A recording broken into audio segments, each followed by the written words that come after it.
Good afternoon, ladies and gentlemen. It is now the appointed hour of 2 p.m, so I propose that we make a start. Can everybody hear me? I'm Ross Henley, and I'm Chairman of the Constitution and Governance Committee. On my left, immediate left, is Councillor Tim Curley, who is the Vice Chair of the committee. I'd like to welcome everybody to the committee. That's members, members of the public who are here for a particular item, or members who might be online watching us as well. Today's meeting will run using the webcasting system via Microsoft Teams. Committee members and key officers, as you can see, are physically present in the Luttrell Room here in County Hall in the centre of Taunton. And other elected members, members of the public and officers, some are here in the building, the room, in the Luttrell Room and the overspill area.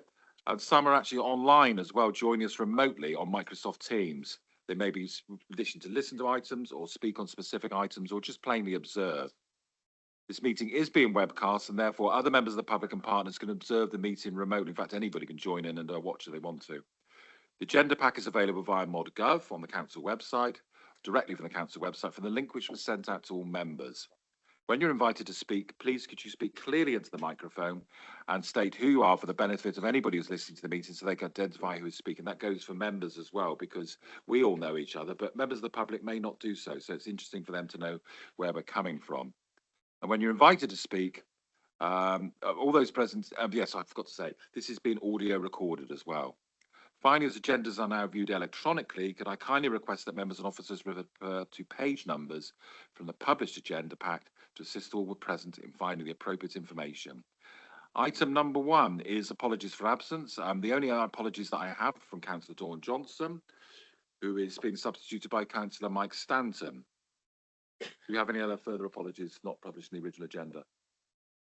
Item number 2 is the minutes of the previous meeting, which took place on the 31st of July. That's pages 9 to 14. Can we confirm the accuracy of the minutes? And somebody like to propose we treat those as a true record? Those in favour? Oh, Helen. Could I just ask a general point, which is that if people attend online, they're not shown, they're shown as not in attendance. There's two separate categories. Tim, myself, and somebody else sent apologies and then attended online. But there's a different category, so I haven't opened my computer. Would you like to give some clarification on that? It's a very small point, and it may just be custom and practice. Again, that just links again to the 1972 legislation that members can only be counted as present when physically in the room still. I think the point there, and we will, taking that point, we will obviously correct the record to show that you joined online, because there is a category where we show other members present remotely, so you should be listed on that. Apologies. And Councillor Martin Lovell, you want to say something as well? Thank you, Chair. I raise this with the meeting clerk. There's no reference to my attendance at that meeting. I was there. Thank you. You were here in person as well, weren't you? I was there in person. I was sitting next to Richard. Oh, yeah, absolutely. I know we were sat over there and you were the right. Can that be looked into, please? Thank you. And then if that's correct, which I'm sure it is, we can correct that at the appropriate time. Vacancies coming in. Afternoon, Sue.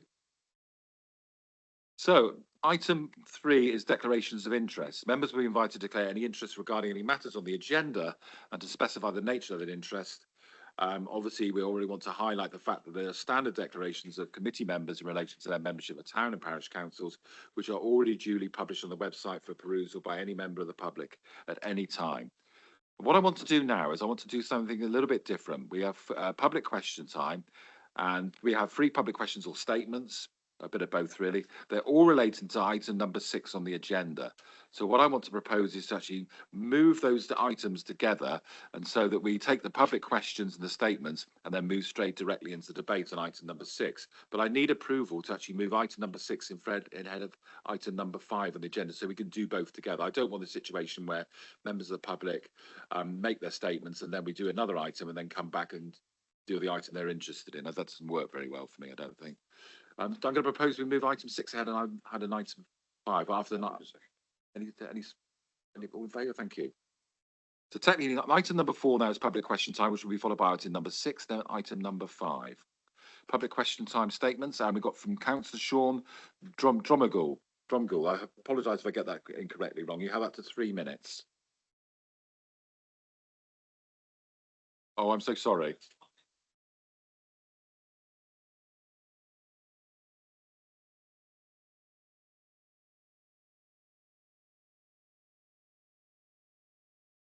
My apologies. Do you need the rest or? So I would like to thank the officers for their diligent and detailed work, but would ask the committee to accept the following points of context for the key arguments against that the officers have raised on the second and third pages of their report. With reference to the loss of identity, I would ask the committee to bear in mind that the actual village of Hewish Episcopi is but one of several villages within the Hewish Episcopi boundaries. However, recognising the special concerns of the residents of Hewish Episcopi, we have proposed that the new name for the merged parish is Hewish Episcopi and Langport Parish. With reference to the financial impact, there will be some, because that is the very problem that this community governance review is required to address. The lack of balance between participation and contribution is what needs to be fixed. This will be necessarily have a modest financial impact on Hewish residents. All other things being equal, this will be approximately £65 per year for a Schedule D house in Hewish. The precept will go up by that amount. With reference to the democratic deficit, this surprises those of us who have been involved locally.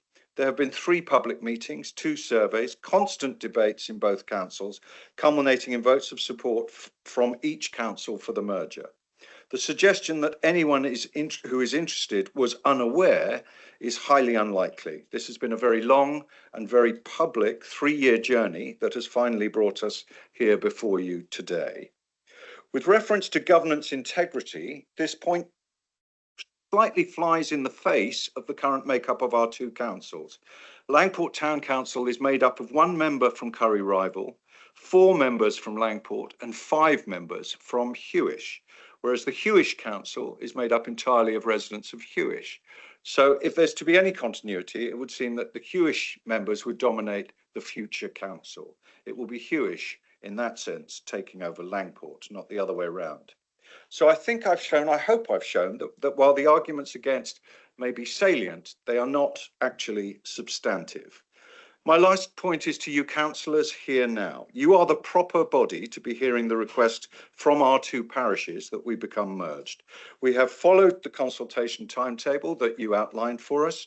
All parties have fulfilled their obligations. We are concerned, however, that a mere shuffling of the boundaries only puts off the same problems for the next time that Hewish has a large number of houses built. We think the case has been properly made for a full merger, and one thing that comes out of the report is there is absolutely no substantive reason not to merge. So we parish councils invite you members of the Constitution and Governance Committee to please recommend to the full Council of Somerset that our 2 parishes become one. Thank you very much for your time. Thank you very much, Sean. Apologies again for getting the name wrong. Julia Gadd wishes to speak. I'm currently chair of Hewish Episcopi Parish Council. As Sean has said, we've had a number of discussions and debates within the parish regarding a possible merger with Langport Town Council. The subject has been a controversial one and hotly debated for a number of years. Last year, Hewish Episcopi Parish Council voted by majority to request a governance review be undertaken. I became a Langport Town Council in 1990 and was puzzled then as to why they were separate, Hewish Episcopi and Langport councils, when it was obviously sensible economically and administratively that there should be one council.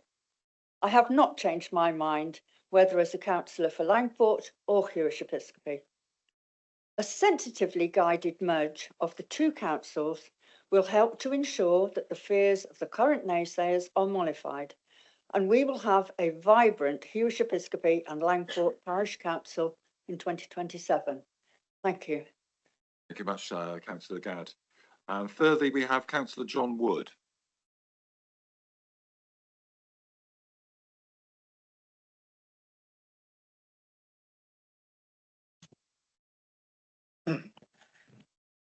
Good afternoon. Thank My you. name is John Wood. I am a parish councillor, councillor of Hewish Episcopi Parish Council. I'd just like to say that I'm not very happy, and my 4 councillors are not very happy with the way that this is being carried out. Since the last election, the majority of councillors from both councils have been working solely in Langport's benefit and towards joining up but with even this, it has not been in complete harmony. Quote from the agenda of the next parish council meeting. I'm not going to mention his name. To request a public apology from Langport Town Councillor X on behalf of the residents of Hewish Episcopi for his comments made on social media in support of the community government's review, stating Hewish has been getting an increasing free ride on Langport's back, and it will shortly become completely unsustainable. Reason for the justification for the request? Since April 25, Hewish Episcopi Parish Council has granted £36,250 to community groups in the combined group. We are dealing with two communities with very different identities and histories. Please send a clear message to both councils that they need to be seen to be working together for the benefit of both communities before it can be deemed acceptable for both to be represented by one council. We endorse the recommendation as stated in the report for the Democratic Services without any amendment at this time. Thank you. And Councillor Jane Redfern we have down as well. I'm Jane Redfern. I'm parish councillor for Hewish Episcopi, and previously I was also the parish clerk for 20 years. So I've been involved with this council for a long time. The rural setting of Hewish Episcopi is still an essential part of what it is. The residential disposition has mainly been generated by business decisions which sold Peony and Iris fields for development, thus closing the gap between two proud, historically autonomous parishes. The last time a review to combine these two parishes was attempted, it undermined the recent generally excellent working relationship, also beneficial to Langport Town Council. This is the community cohesion which government guidance explicitly outlines that such reviews are meant to support and took a number of years to restore. It now stands in real jeopardy of disintegrating again if the stated democratic will of Hewish Episcopi parishioners is ignored. In real times, the question time event, I thought there was only one other actual public consultation, were rushed, held at short notice relying on social media, and both held in Langport, where all town parishioners could walk to the venues, unlike most Hewish Episcopi residents. No public consultation was held in Hewish Episcopi at all, partly hampered by the short timescale of the imposed terms of reference, and thus the lack of availability of large halls during school holidays. Responding to Somerset Council regarding the Community Governance Review has likewise relied heavily on IT expertise. Many felt disenfranchised by this, and similarly with the earlier help questionnaire. The latter was meant to establish a dynamic community plan for the Hewish Episcopi and Langport area, identifying aspects to be prioritised or initiated, and was supported by all councillors of both parishes. Only one of its many questions was to explore the advantages and disadvantages of working together more fully. Instead, this issue has been used specifically as a platform to jumpstart a merger, with no exploration whatsoever. 2/3 of those Hewish Episcopi parishioners who were able to reply have now made it clear in their review responses, as confirmed by your Democratic Services, that they do not back a merger at this time without significant proof of advantages for them. They are fully supported in this view by 4 of their 9 councillors now. Thank you very much. Thank you very much, Councillor Redfern. I'd like to then we move on to item number 6, which is the agenda item pertaining this item. And I'd like to call on, if that's okay, Jonathan Doyle, one of our officers who the reports this is, to respond to the public questions, and then to, if you're okay to do a little bit of introduction to your agenda item as well. Is that okay? Yeah. And Stephen as well, thank you.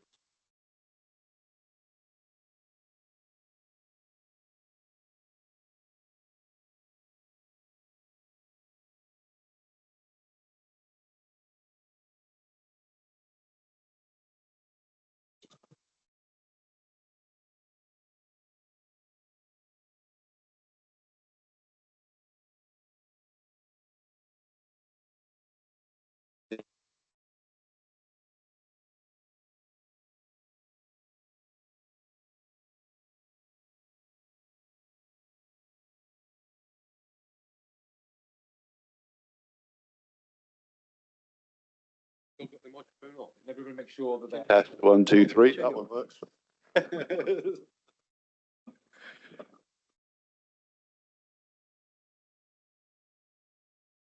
Thank you, Vice Chair.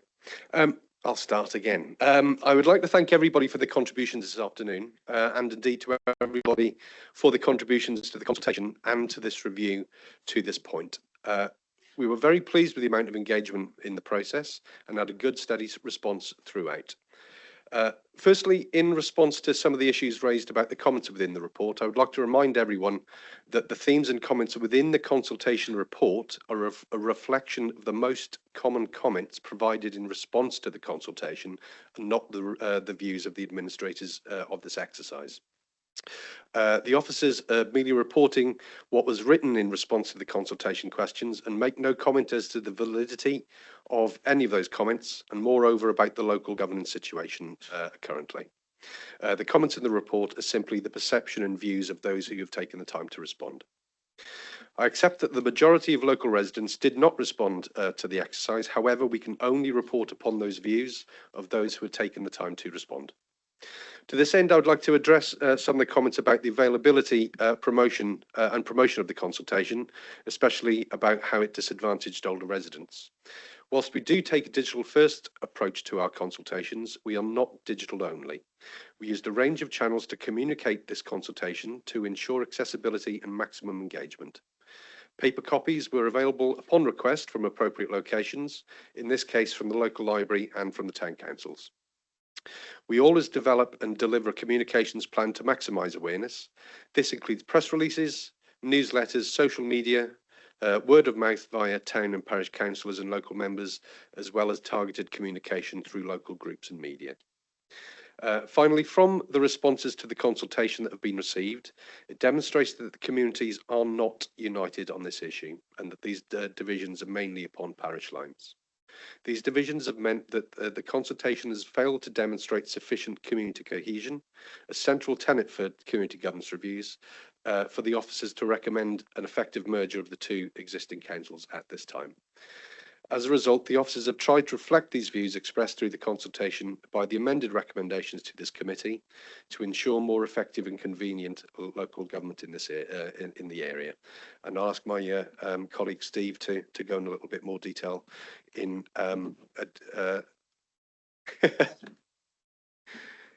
in introducing the item.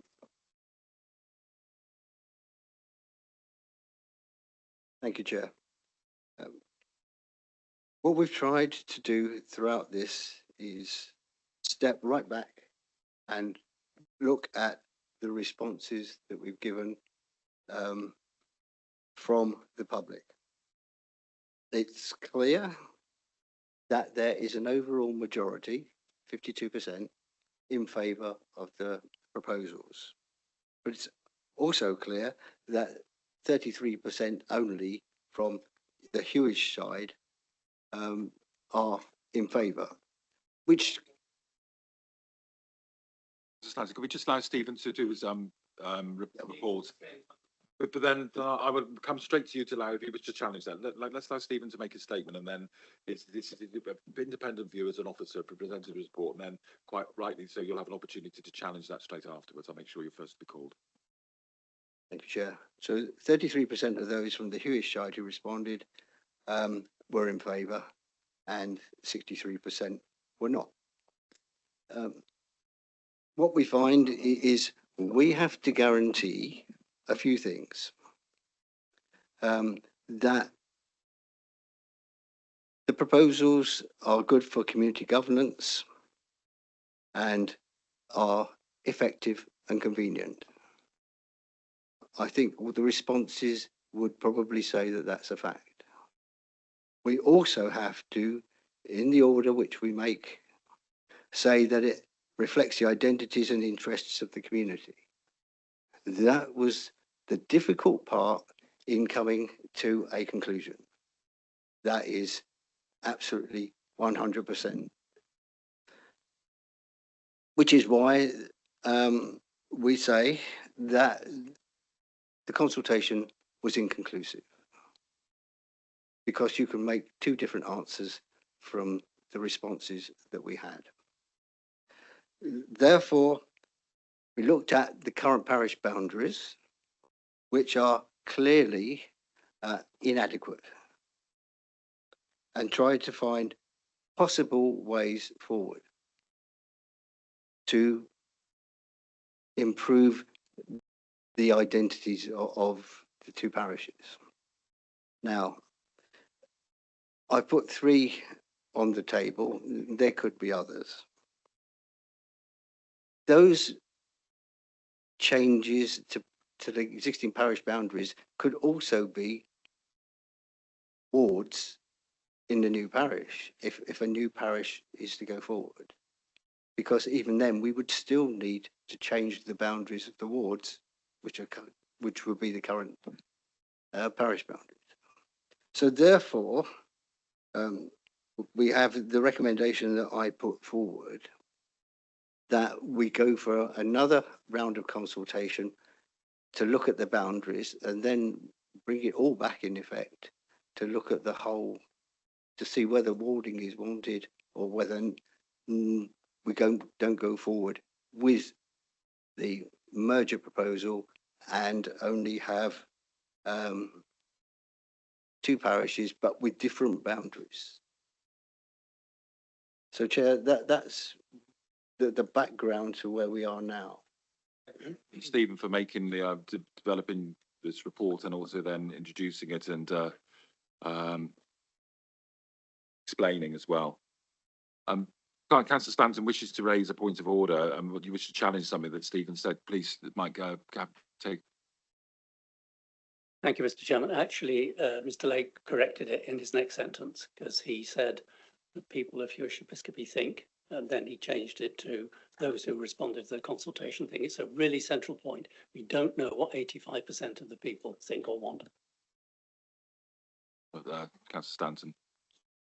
So, Sue, do you have a point of order? I was just about to open it up for debate for members, or do you wish to wait till that's only you have a point of order? Okay. Sorry, you can wait till the debate. I didn't realise we were still dealing with. It's just a point of order by Councillor Stanton as the local ward member, which I wanted to take. So, now we've heard the members of the public, parish councillors, and you've heard from the officers. I wish to open this up now to members of the committee and members of the members online as well. This is our opportunity to reflect upon the report and what we've heard from the local members, the parish council members, and how to debate these issues. Councillor Osborne, you indicated you wish to speak. Do you wish to go first? I've got it here.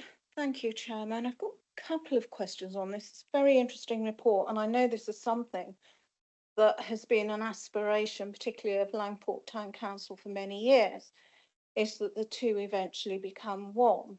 And certainly it looks from the paperwork that I've just found on the desk as though there was an attempt in 2010 and it didn't work then.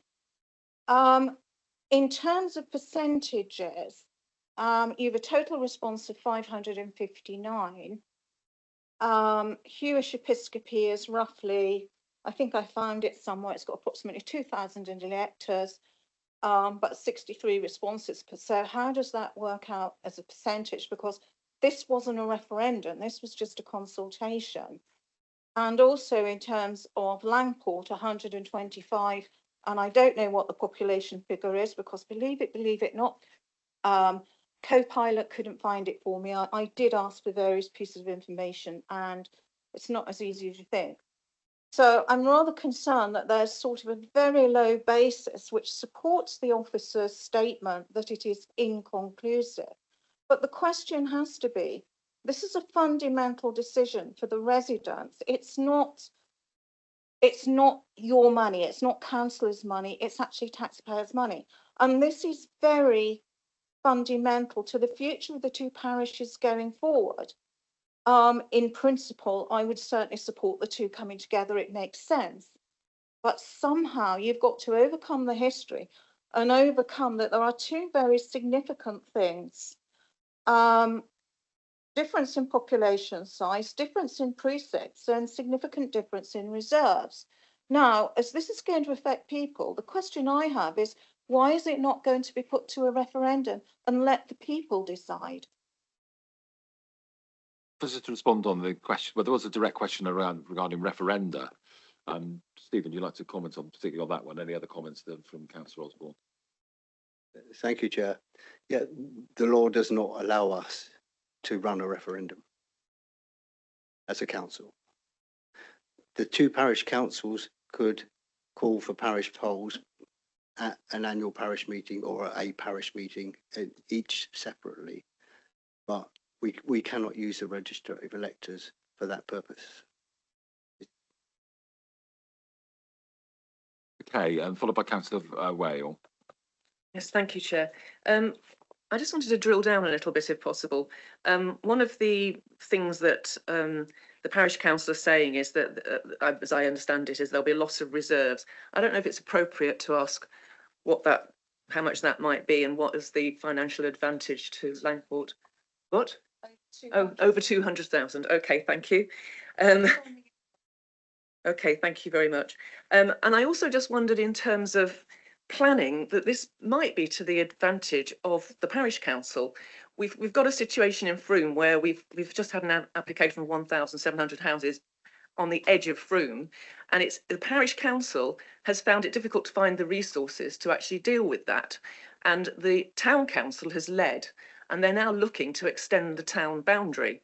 Now, the only reason I say that is because if Langport and the local parish have got a lot of planning applications coming in, it would seem to me surely better, looking forward, for the two to be working together. And I just wonder if that is also something that's underneath this sort of idea to bring them together in one parish, so that going forward, infrastructure, facilities, housing developments and all the rest of it, because I don't know the area at all, but that's what I seem to be picking up. Is that one of the motivations? And it may be that the town and parish councillors, or some of the other speakers here, if Chair will allow, could answer that question.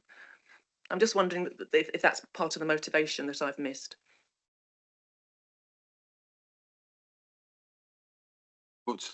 Helen, sorry, can you repeat what sort of information you're requesting from members? Because we don't normally open this up to members of the public when we reach that stage. Okay.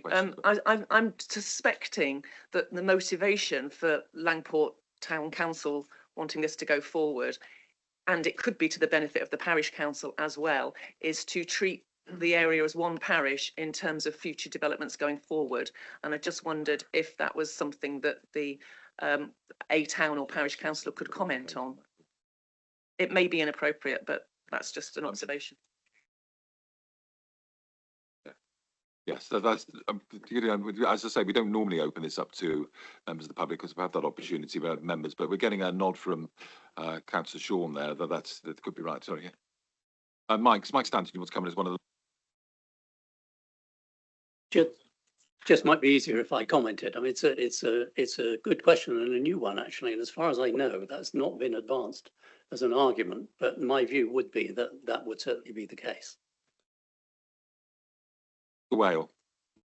Thank you, Chairman. Martin Wale, Chard North.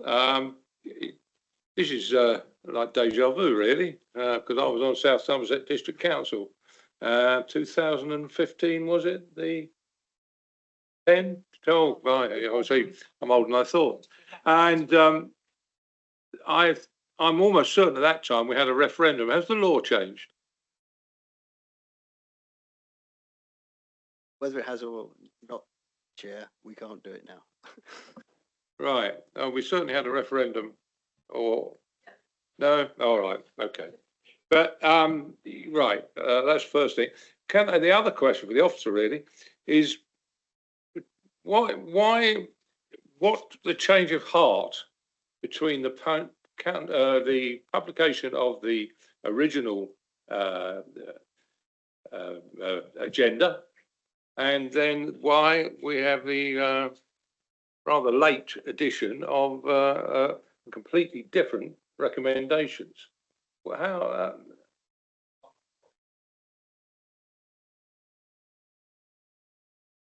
Again, just for clarity, certainly for members of the committee, but also for members of the public present, the officer report and recommendations were published with the agenda last week. What members of the committee also have, but also for the benefit of the public and their awareness, are proposed amendments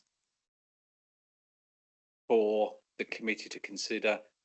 We're not yet at the point to consider those amendments because clearly they need to be proposed and seconded, but certainly for awareness, rather than them being tabled at the meeting, they've been published in advance to improve awareness, but they are not the officer recommendations. The officer recommendations are in the agenda pack.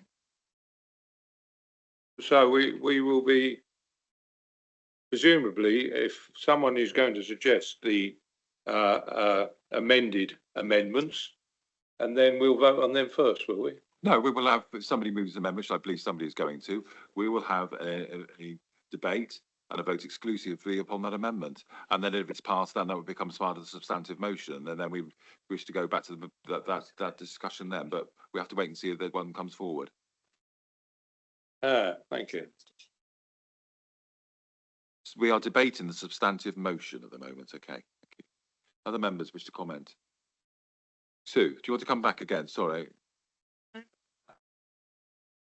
No, I it's, think some other members in as well, but it's just for short clarification. yeah, it's just very quickly, in reading through the whole paperwork, there was reference by, I think, some of the public speakers that the proposal earlier in the year was that the two parishes, town and parish, got together to explore options for working together. And there seems to be a feeling that that bit has been skipped and we've gone straight for the straight amalgamation. I don't know who's right or wrong on that, but it does seem possibly that if you skip the let's look at working together stage and then went straight into almost straight for the jugular, the amalgamation, maybe you missed a mistake, maybe you missed a trick, because really for this to work, you have to take people with you. And if you look at that officer report, going back to those numbers again, you're not going to be taking people with you. And my concern is that could be setting up further problems for the future. Jonathan Stephen, would you like to comment upon that, please? Well, Chair, we can't insist that parishes work together. I mean, in simple terms. So that's entirely up to them, but it was never a firm proposal from this committee that should happen.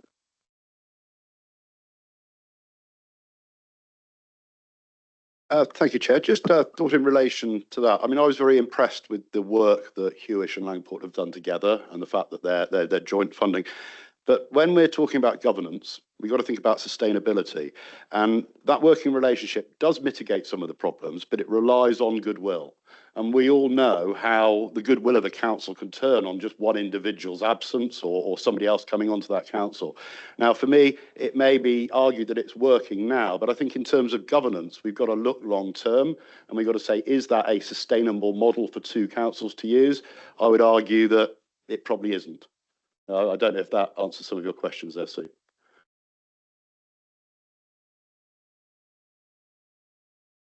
It does to a point, but it's not me you've got to convince. It's the people of both those parishes to get those people to come with you, because without that goodwill and support, you're going to be spending an awful lot of time dealing with monitoring officers.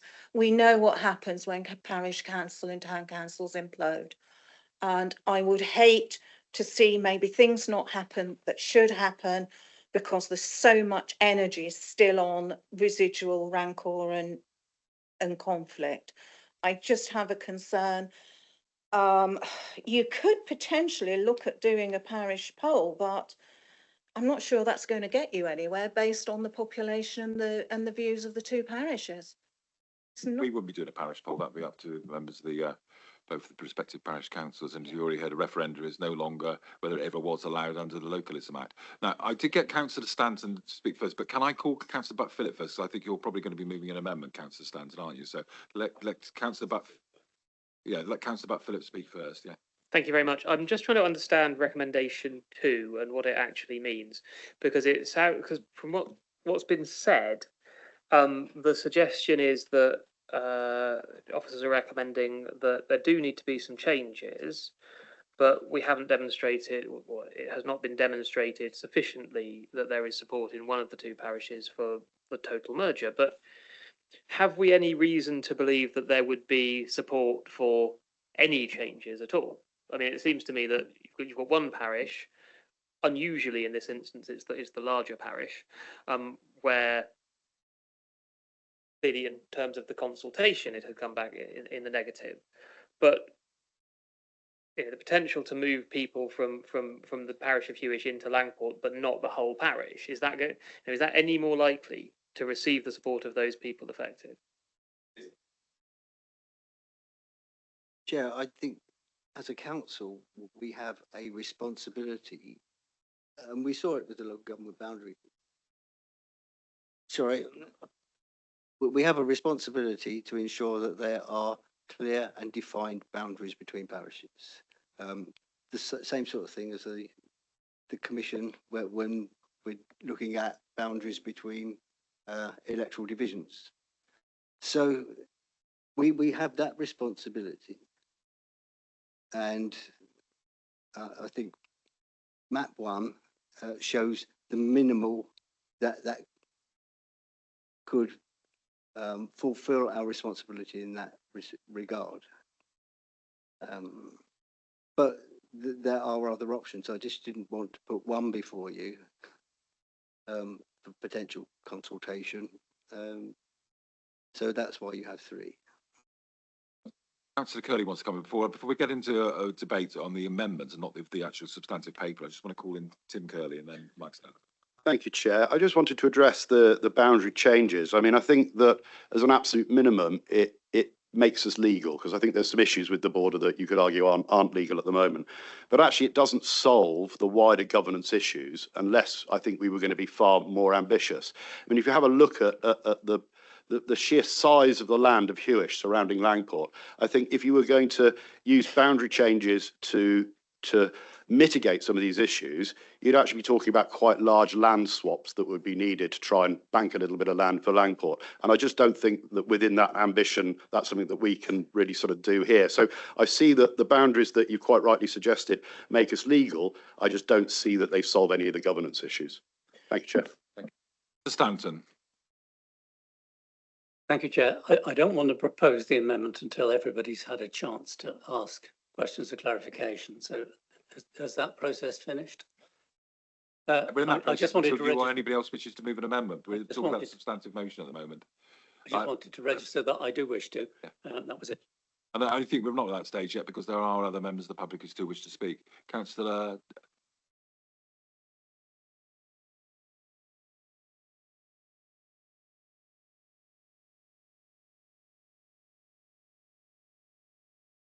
Chair, in reading this paper that's before me here, where it's stating about the merger detailed in the outline, worries me where it says Langport 8, Hewish 4, and Ween 3. How can they say that they're going to get those if they're going to amalgamate from those areas? Because that's saying Langport is the number 1.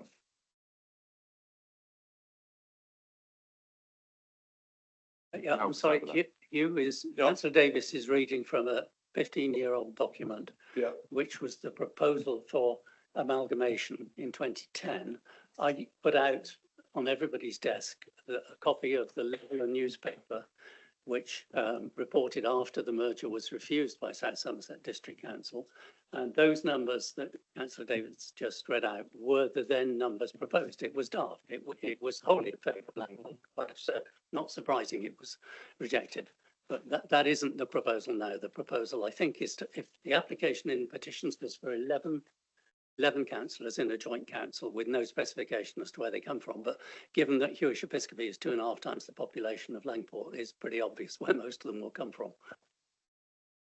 Any further questions or points, Councillor Davis? Yes, thank you. Chair, let's put it another way to you. It's not the numbers from where you are, it's your political status. I'm an independent, he's Tory, so on. So we don't know where they're going to come from. Okay, so how can you say that you're going to get all those people from one place or 2 places or 3 places? When you go to vote, you don't know what's going to happen for that target. So you shouldn't quote these figures. They're most misleading. Answer that, Councillor Davis. Any officer? No. I didn't really. I'm sorry. I didn't. This is me. I didn't really understand the political bit of that you were talking about. Town council, that positive. I'm saying that just because you're from Langport, you may vote somewhere for a different party than other people. So that would make a play in the outcome of what it will be for everybody. Because once you're in charge, you're in charge. Yeah. So you're really rushing to come back, and we will hear you, but you've had about 3 bites of the cherry at the moment. So I want to see that anybody else who hasn't spoken yet, we will, no, there's no thing to apologise. We will come back to you. I just want to make sure if there anybody else in the committee who wishes to ask any questions or make any comments on the substantive motion at this stage before I come back to you, who hasn't spoken already. The floor is yours, Councillor Osborne. Thank you. It was just a couple of quick questions because it's a pity and maybe we should have included these statistics in the report. I would have found it helpful. So I had to do my own using, I think it was Copilot, because trying to find basic information is surprisingly not that easy because I wanted to know what the precincts were for each of the 2 parishes, particularly as there's reference to Langport being the 3rd highest in the country. And what I found, and please correct me if I'm wrong, hopefully somebody will if I'm wrong, the precept for Langport is about £114,000, 795. For Hewish, I've got anywhere from 64,000 to 88,000, depending on the source of information. And in terms of population estimates, Hewish is around 2,000. Langport as an estimate is about 1,000 to 1,200. The interesting thing is this data isn't readily available. And in terms of reserves, which seem to be the other bone of contention, as of March 23, Langport was on 73,000 in round figures, but according to the most current AGAR return for Hewish, it was around 206,380. Now, I know with reserves, they are not always general reserve funds. They can be earmarked. So it might look great, but it could be earmarked for projects. And it's understandable, perhaps, that if those reserves have been earmarked, there could be concern that in a merged council, those projects may not happen for Hewish, but the money may go elsewhere. Those are probably legitimate. Now, on the preset, we're told that Langport is one of the most expensive in the country, but yet for their bandy households, according to the figures that I found, and this is why I'm asking, is I got a figure of £89.89 for a bandy household for Langport and £65.96 for Hewish. Now, I don't know if those figures are correct or not, because I've heard much higher. There and say, Yeah, sure. interesting. And it is particularly of interest if your residents who live in Langport or Hewish, Episcopal, of course, you know, your council tax bandings and your potential council tax and reserves of the respective parish councils as well. Sadly, though, these are issues which are not taken into account when we're looking at the process, the legal process for a community governance review, which are based upon 4 very set criteria, which are identities and interests of the community, effective and convenient local government, the impact on community cohesion, and size, population and boundaries. So whilst it is very interesting for us to discuss reserves of the respective parish councils and the finances and the council tax areas, the council tax, it's when we come to make these, deliberate on these decisions, further debate on that particular issue is a bit of a red herring and frankly fruitless, because it's not something which we can consider as part of this very legalistic process where we're looking at the moment. No, but to come back on you, Chairman, it is something that is exercising the minds of residents, and that is what is driving them. Yeah, and so the question then has to be, does there need to be within the discussion some way of reassuring residents, particularly maybe Hewish ones, that they're not going to be paying more money for this, for roughly the same thing, nor that any reserves that have been earmarked by Hewish for projects in Hewish will be removed as a result of the merger. There are maybe practical things like that that need to be considered to get people on side. So whilst I accept what you say, you have to think about how do you win round the people to support it? Because if they don't, it will create extra problems. And I don't want to see that, because I do think this is the right way to go. And I do think you need to create the conditions that it actually works for everybody. I will repeat, these issues will always be of interest, quite rightly so, for respective residents who live in either of those two parishes. But in terms of the decision-making process, which is clearly set out by government, these are not issues which are relevant in terms of the decision-making process of local members of Somerset Council.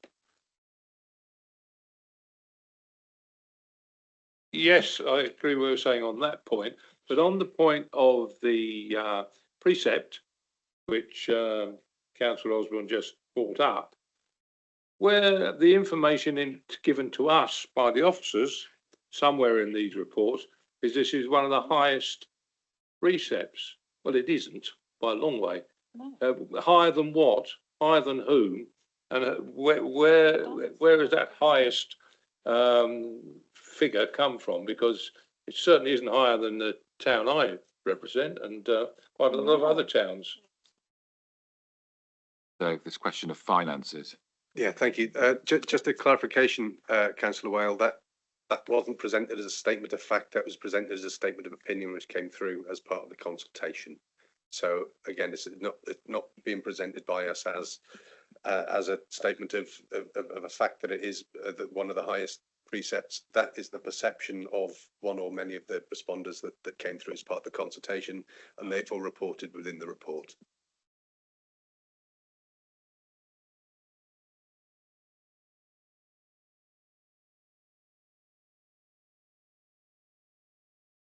I appreciate that there are many people concerned about where their council tax precept will end up. I will be supporting the merger for certain, given the information that we've been given. The discussion about the town and parish being merged is longer than 15 years. And I believe that as areas just outside the town of Langport have popped up and been developed, that Langport has to, as suggested, does actually have to service those areas quite heavily and more so. Now, given that this discussion has been going on for such a long time, and that majority of people in Langport probably kind of already feel like Hewish is part of their community, as both town and parish have worked together in many ways over the years. As Councillor Curley said, this particular situation isn't sustainable. You cannot guarantee who is going to be on the parish or town council at any given time, and therefore you could end up spending more time discussing, memorandums of understanding about what you might want to try and achieve as two areas than actually achieving anything. So the fact that although some people have responded well and thoughtfully, that there are so few respondents, I think leads us to believe that the whole area kind of feels like they're one already, and have been so for such a long time, given that the discussion has been going on for such a long time, and that the two communities have generally rubbed along quite nicely together and managed to achieve things over time, but it is not sustainable. Just for the avoidance of doubt, if anyone wants to see what the levels of precept are and what they equate to as a Band D equivalent, if they look at the budget papers that this council passed in the 5th of March this year, they will see them laid out for every parish in the county. But I'm not going to go through number by number, but they are available to us all, and I'm sure we all read them in advance of the budget meeting. Very much, Councillor Butt. Philip, helpful as always. Councillor Stanton, are you ready now to move your amendment? I think we have a clear indication that, Helen Kate. I'm sorry, I just want to ask a question about what I think is the substantive motion, which is about Appendix 2. There's some maps there, and I don't really understand, with blue and red lines, and I don't really understand what they represent. Are these suggested warding arrangements if we went for the substantive motion? And can you just explain to me what they are? And also I just wanted to clarify, if we go for the amendment instead, are we saying that we're not going to look at warding? Can that be clarified, please? I can answer the first part of that, Chair, but not the second. If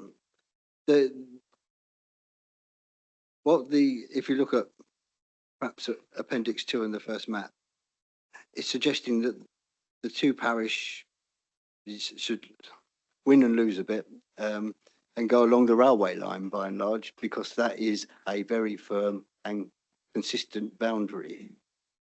So Garden City would move to Hewish, and the part above North Street, Moor Rhine, would move in the opposite direction. So it's a sort of land swap. Yeah.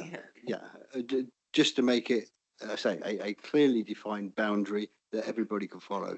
For those who don't know, it goes through several houses and gardens at the minute, which makes life extremely difficult when people try to register to vote. Their council tax, they could be falling in one parish or the other, and it could go through their living room. But I can't say whether warding or not is a likely outcome, because that depends on the amendment. It's like the boundaries between Northern Ireland and the Republic of Ireland, which equally cross through people's living rooms and gardens, doesn't it, as well? Yeah.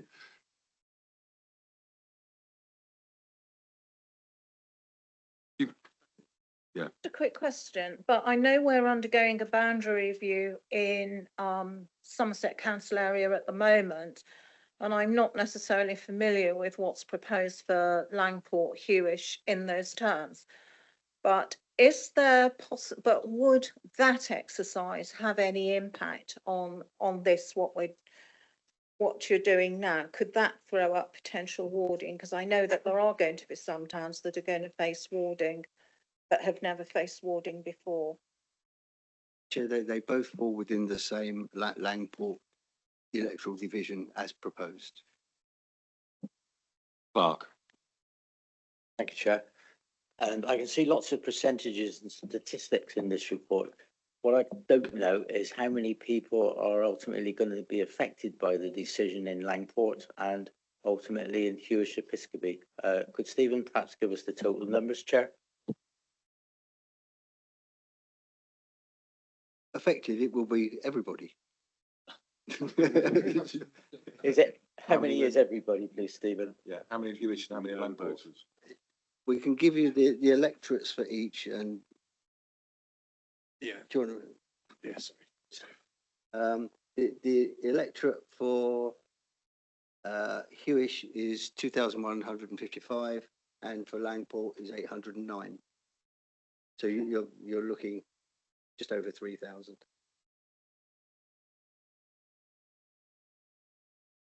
Back now. That's one of the ward members. Going to move around a bit so that the members of the public can hear me as well, if that's all right. It means if anybody wants to leave the room, I've got control of the exit button. I'll try to be generous.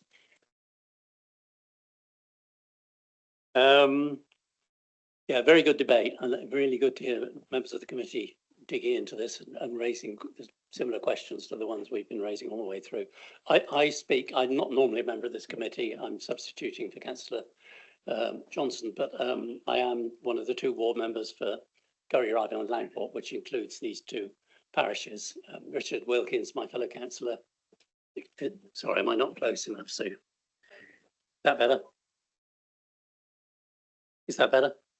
Do I need to start again? Preamble, wasn't it? Yeah, I've got a substantial bit of the amendment. Yes. So Richard's apologies for not being here. He's on holiday in France. A quick answer to Sue's question: the number of people who will be disappointed is if this amendment of mine is approved, would be 248, which is 12% of the Hewish Episcopi population, 8% of the combined population. I put out two handouts. One was history, which is what Councillor Davies quoted from, which is the Leveller report on the process in 2010. And I also put out a map, which I'll talk about in a minute, and a list on the back of it of which facilities are in which parish, which is pretty central to this, really. I mean, it's a problematic issue, as you'll have realised. Very difficult. It's been very difficult for the officers to come up with a sensible recommendation. I think they've had a good go at it by suggesting a boundary change, but that's not really the solution to this long-term problem. It's not possible to achieve unanimity in these two communities. There is unanimity pretty well in Langport. Langport Town Council is unanimous in wanting this amalgamation. Hewish Episcopi is divided, but has a majority wanting it.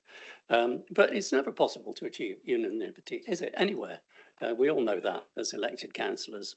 But this is pretty close. There's a clear majority, though, in both councils, and both Richard and I, as the elected representatives, think this amalgamation is long overdue. And let's remember, I've mentioned it already, that 85% of people didn't respond, so we just don't know what they think. But a very good, clear report from the officers, and thank you for that. And we've just had the population numbers, so I won't quote those again. Just for those who don't know these settlements, what kind of settlements are they? Hewish Episcopi, despite its exotic name, is actually part of an urban sprawl that spread from Langport. The surrounding rural area, where John over there lives, for instance, is very lovely, particularly Wearne, the older part of Wearne. But and Langport isn't any longer a port. It's a hill and a causeway across the marshes to the river. It was a port in the mid-19th century. Apparently you could buy a ticket to New York there, but not anymore. It is quite pretty, though. It's got an elegant town hall. And on the boundary of these two parishes is the Hanging Chapel. If anybody's ever driven under that Hanging Chapel, I mean, it's beautiful. And for me, that's characteristic of the two communities and ought to be a unifying point. If you look at the list, you'll see that there are rather more facilities in Langport than Hewish, but a lot of the key ones are in Hewish. I'm not going to go through the list, but the schools are in Hewish, but the post office and the shops and the Tesco supermarket and the car park are in Langport. So these are intertwined communities. Julia, the Hewish chair, was on Langport Town Council, as she said. Sean, the Langport chair over there, lives in Hewish. Val, who's sitting over here somewhere, was chair of Langport Town Council in the past. She lives in Hewish and is now on Hewish Parish Council. Rob Crum, where's Rob, is on both councils. And he comes from one of the oldest families in the area. In fact, his granddad or great-granddad hired out boats on the River Parrett. So these are intertwined. And when I was canvassing, it was fascinating in 2022, a resident said, oh, well, you've come into the front garden, now so you're in Langport. But if you like to come into my back garden, you'll be in Hewish Episcopi. And there's even one house where the boundary goes through the middle. I mean, it's just absurd. And to get to Hewish Parish Council, I have to drive through Langport. But to get to Langport Town Council, I have to drive through Hewish Episcopi. So these are multiple settlements joined together, lots of minor, smaller settlements within Hewish Episcopi. So I'm not going to talk about the financial issues. I think they've been discussed enough. It seems to me that we as elected representatives, Richard and I, but obviously you as committee members and eventually full council, we have to make this decision because there isn't a clear majority consensus in both communities. So we are hoping that this committee will approve the recommendation. If you look at the map, the green bit is Hewish, which you can see surrounds Langport, and Langport has no room to expand. The dotted red line is round the urban expansion that has happened, all the new estates over the last 60 years. Which have been mostly into Hewish because Langport had no more room. And the little vertical arrow is really interesting because that points at the Westover trading estate, which is built where there used to be a railway station till Beeching closed the railways. And it includes important things like the sorting office, Shakespeare Glass. If you've not been to Shakespeare Glass and seen them blowing glass, it's really fascinating. Very good cafe, an animal feed business, a garage. Everybody sees those as part of Langport. But you have to cross the bridge to get to them, and that takes you into Hewish Episcopi. That's just where the boundaries are. So these are intertwined communities, and they really just need to be treated as one. And I just thought it's really interesting that Walter Bagehot, the English Constitution, written in 1867, and I see in my copy, it says I bought it in December 1965 in Bristol, which was when I was just beginning to do a degree in politics. And Walter Bagehot, seminal work on the English Constitution, he said his book is a meditation on the difficulties of governance by public discussion. Well, haven't we just seen that? The difficulties of governance by public discussion. So this decision has to be made by councillors in this committee. I'll stop at that point. I've got a lot of additional points. I've got a set labelled rational, a set labelled vivid and emotive, but I'll hold on to them until later. Thank you.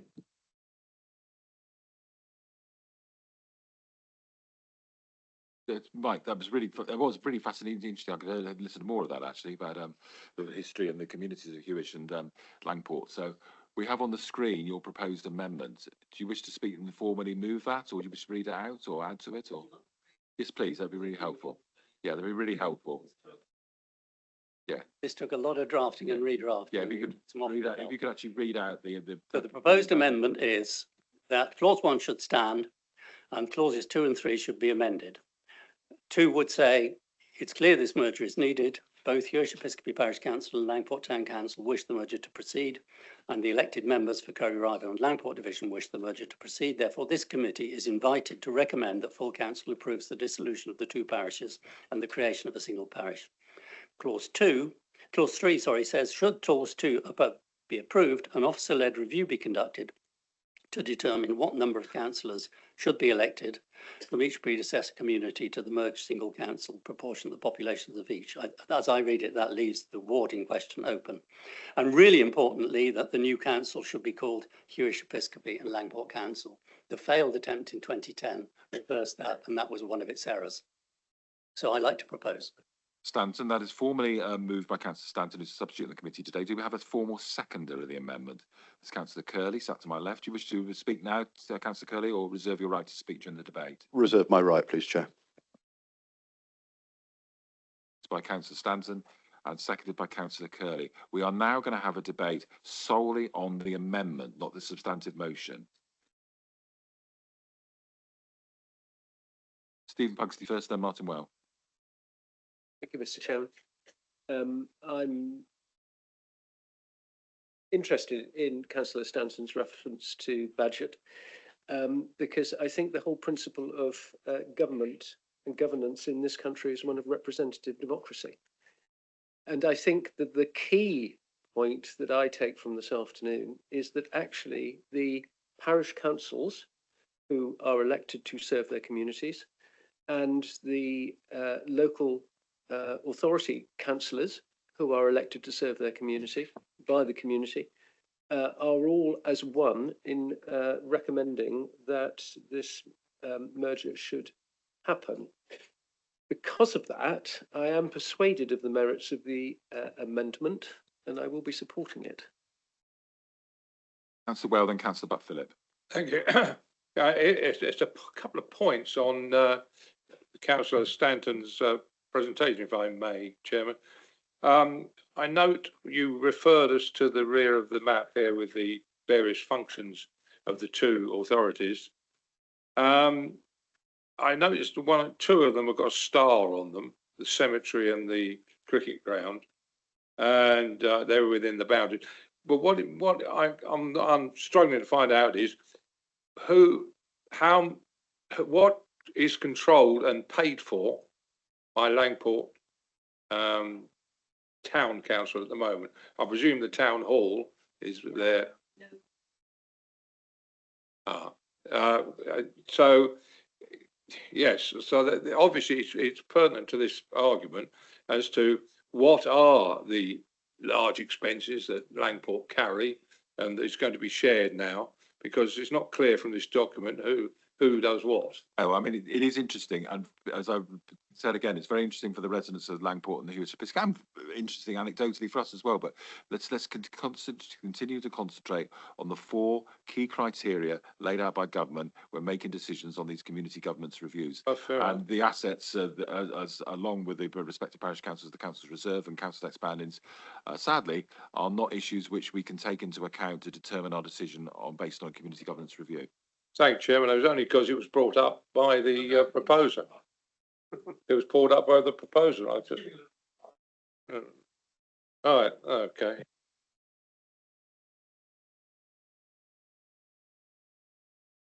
Just a quick, firstly, just a quick question. I don't know if Councillor Stanton can answer a question for me. I don't know if he has any handle, or anyone else does, on the number of residents in Hewish Episcopi who live within what one might, looking at a map or driving through it, think of as the central urban area, which most of us who drive through Langport would think we were in Langport when we're in Hewish. I mean, it looks to me like it's going to be an overwhelming majority of the residents of Hewish Episcopi are in that central block, but I wonder if there's a...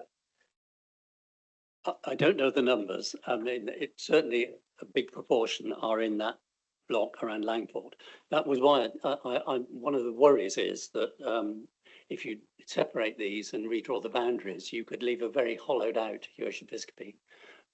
It would just be all rural settlements, of which there are 5 or 6: Wag, Wearne, and Bowdens, Pipsbury, and so on. But I don't know the actual numbers. I'm afraid the officers may do, or the local parish councillors may do.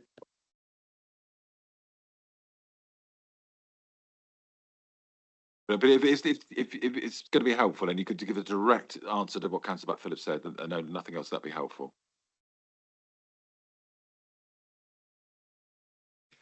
Councillor Buck-Phillips is absolutely right in suggesting that the majority, a significant majority of Hewish Episcopi is within those estates that are bound in continuity with Langport. Does that answer your question? Thank you. I was director of a national charity based at Kelways, which always said they were a part of Langport. But as you drive out through there, you pass the sign saying Hewish Episcopi before you get to Kelways. Yeah, just a bit of interesting, well, maybe not interesting, in local colour information.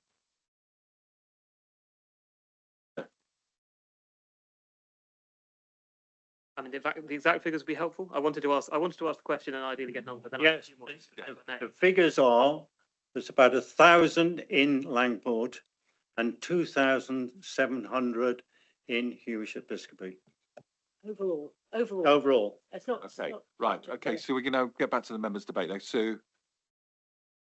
Yes, please. It's just a quick clarification on clause 3, where you're looking at an officer-led review to be conducted to determine the number of councillors that should be elected from each predecessor community to the merged single council, proportionate to the populations of each. Well, isn't that going to take you in the direction of warding?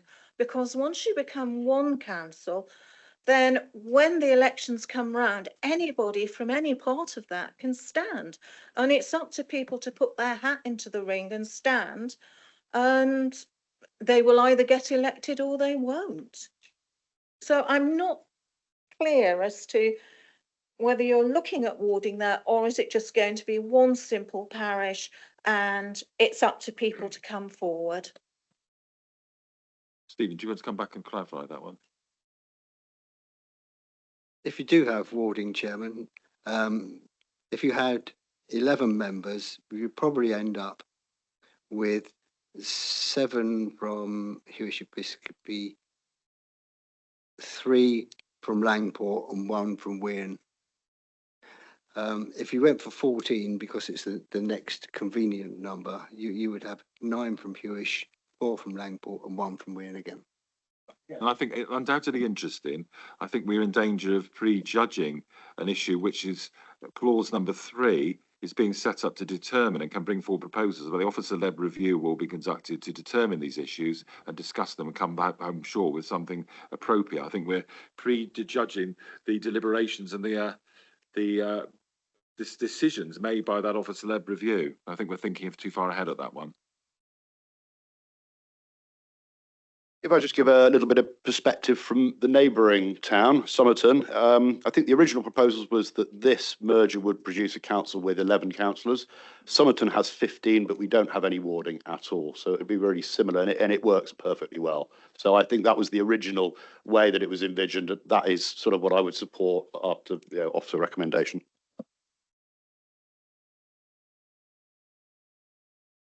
Thanks. Yeah, sorry, I wanted to ask the question, and then I did have a few more things to say, and just to share my views on the matter. So, you yourself, Chair, used to be director of a company based at Kelways, not the same company, but I did actually used to work in the same building myself some years ago now, actually about 12 years ago.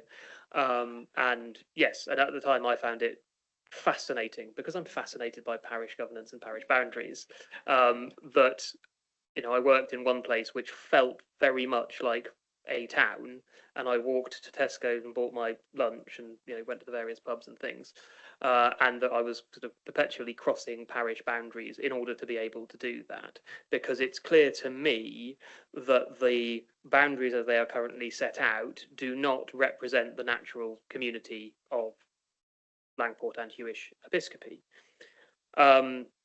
It's very interesting to look at the proposals that have been brought forward by officers. I could see an argument for drawing a boundary around what I would perceive as the urban area, which I have referenced. I just don't think the boundaries that we've currently got to look at do that. They don't go far enough to do that. If you were to go far enough to include the whole of what I'd call the urban area, I suspect you would end up with an incredibly small rural parish council as a result of that, because it's all in that stuff that has built onto Langport. So I'm not persuaded by the recommendations that we have in front of it, because I don't think it meets that that requirement, and I don't think it reflects the natural community.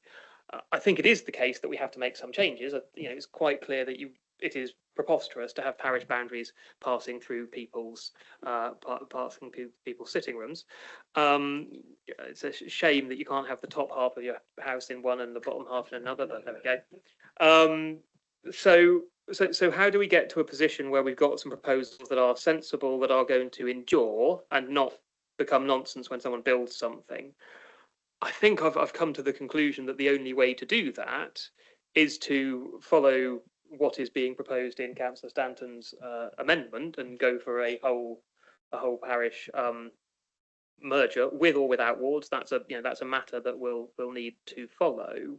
But I think for most people looking at it, that is the obvious solution. I'm very persuaded by Councillor Pugsley's arguments about representative democracy, and it is clear that the people who have spent an enormous amount of time looking at this matter, considering this matter, considering how things will work best, and who have been involved actively in the governance of the two parishes over many years, think that this is the appropriate way forward. I regret that we do not have more evidence of public support, but there is quite a substantial amount of evidence of public support.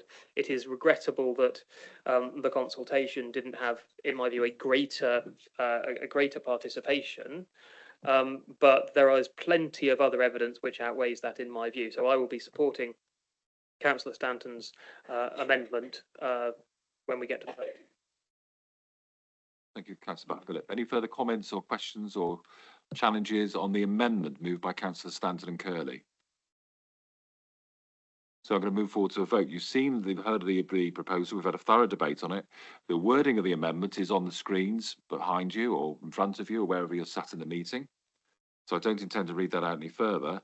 So the amendment is proposed by Councillor Stanton, seconded by Councillor Curley. All those in favour of the amendment?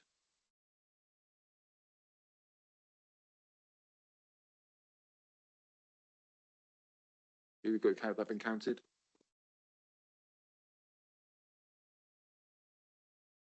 Okay, but we're just going for the process then. Any against? And any abstentions? Okay, thank you. That is carried then. This becomes part of the substantive motion. Sorry? And now we need to vote. We now need to vote again because that amendment has been approved, has become the substantive motion on the agenda paper. All those in favour of the substantive motion, which is now the amendment, all those in favour? And against? Any abstentions? Now, obviously, I think it was made clear, but I will report this again to members of the public or anybody listening in or in the room who hasn't realised this is not the end of the process. This is the recommendation from Constitution and Governance Committee, which will then be passed on to full council, who will make the formal decision. Just looking at Scott now, we did have a brief discussion before the meeting if the amendment was passed. Would that be coming to the full council in a couple of weeks or then one later in the year? Scott, can you give us some advice on the governance arrangements? I mean, once agreed by Constitution and Governance, proposals on a community governance order then go on to the next available full council meeting. The challenge will be, though, that the next available council meeting is on the 25th of September. The agenda for that is being published next Wednesday. So I think with a bit of Godspeed, we may well be able to get it on the agenda for that meeting. If not, it would then go to the subsequent meeting, which is from memory, is the 17th of December. But with a quick, unless I'm wrong, Tim, are you referring to the fact that does the work of the officer-led review and options clause 3, does that have to take place before it goes to full council, or the amended substantive motion just goes forward as passed? And that work takes place after it goes to full council, if approved, in fact.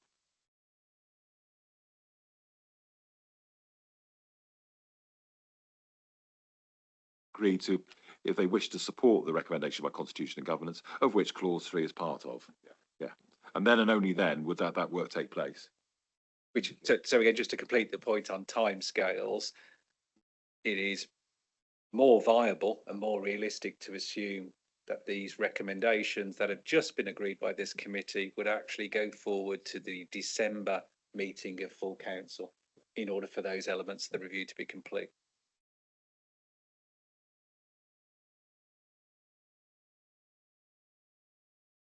Thank you, Mr. Chairman. I just wanted to pay tribute to all the work that various Hewish Episcopi and Langport residents have done on this, to Julia Gadd over there, who has coped with what I have to say when I've been there is a fractious parish council in Hewish Episcopi. It's fractious. I'm saying that with the previous chairman sitting over there. She's done that with dignity and decorum and handled it very well. Val Saunders, who's sitting over here, was previous chair of Langport Town Council, lives in Hewish Episcopi, has quietly insisted and systematically gathered facts on this issue. Jane Redfern, who's sitting over there, past chair of Hewish Episcopi Parish Council, has valiantly pursued getting a different result than this, and we appreciate the effort and intelligence you put into that. And John Wood, who's also sitting over there, who is in a particular position because he represents Wearne, which is kind of on the edge of this whole issue, really, and has a different perspective. So a lot of effort has been put into this, and I think it would be good just to register in the minutes that although there's going to be a substantial change, which a small portion of people in Hewish Episcopi said they didn't want, I think is going to work very well. And thank you to everybody for your efforts.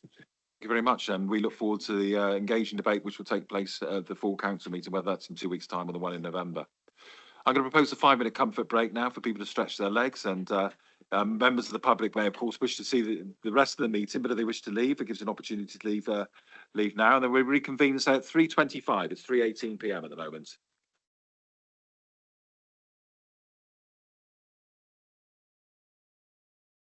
Ladies and gentlemen, I need to make a point, actually. During that last debate, which was really interesting and very thorough, I did notice there was quite a bit of chattering going on and people having private conversations. Sometimes that's needed in terms of clarification, but I know it can be distracting for some members, and it was distracting for at least 1 or 2 members. So please keep and try and those conversations to a bare minimum and keep them relevant to the actual meeting we're taking place. We don't want to have more than one meeting going on because it is distracting for some members. Thank you. We're going back to item number 5 now, which is the scrutiny function review, the final recommendations, reports and recommendations. And which officer would like to take us through that one? Scott. Thank you, Chair. And Thank you, committee members, many of whom I certainly recognise are also members of our 5 scrutiny committees. So many of you will already have had advanced knowledge of the scrutiny review, because that scrutiny review was brought to Scrutiny Committee for Corporate Resources on the 27th of August. It has come before this committee, you will recall, because this committee was certainly interested in terms of the undertaking of that review and any of its findings and recommendations. What I would highlight, clearly you have a fair volume of papers which speak in themselves about the level and extent of that review that has been undertaken.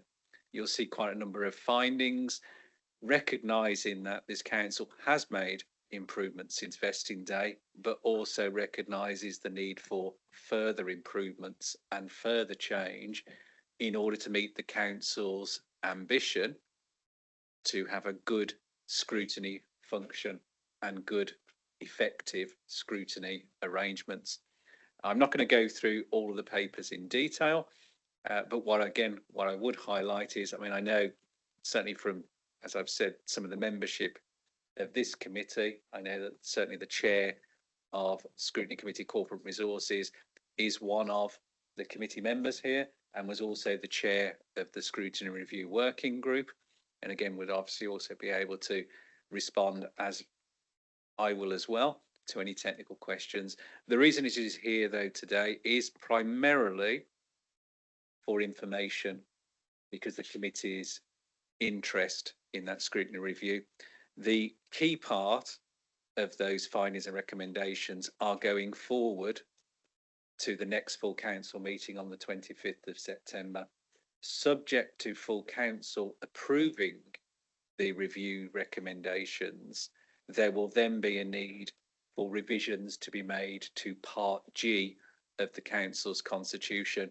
It is those revisions which we anticipate would then be done in autumn and before Christmas, that would then come back to this committee for this committee to consider in detail. So again, that's very much the review is here to provide that context and to give you an advance heads up of the likely changes should full council agree those improvements to scrutiny. Members who would like to comment on this one? Councillor Pugsley. Thank you, Mr. Chairman. Well, as Officer Wooldridge said, I chaired the working group, the Task and Finish group, which met on a number of occasions over a number of months. It received a report from the Centre for Governance and Scrutiny, and we very carefully considered that report and included most of the recommendations in our final report. The working group was very much cross-party and included 3 of the current chairs of scrutiny, not all, but 3 of the current chairs of scrutiny. But as I say, the key thing was that it was cross-party and very much represented different quarters of the county. So geographically, it was widespread as well, which I think is important. And the group, I am pleased to say, reached its conclusions pretty much unanimously. A lot of work, but we did reach unanimous conclusions, which were presented to the recent scrutiny meeting, and again were, I think, endorsed NEMCON by that meeting. So they come before us this afternoon, as Officer Wooldridge has said, because there are processes that will involve constitution and governance over the coming months.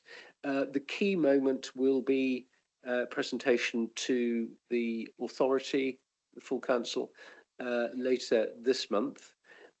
But then, should that be approved, the timetable will be rolling out then over the course of the next few months, so that we will have a leaner, fitter, stronger approach to scrutiny after that, so that we really do make Somerset's scrutiny even more effective than it currently is, and hopefully a leader countrywide in how scrutiny should be operated.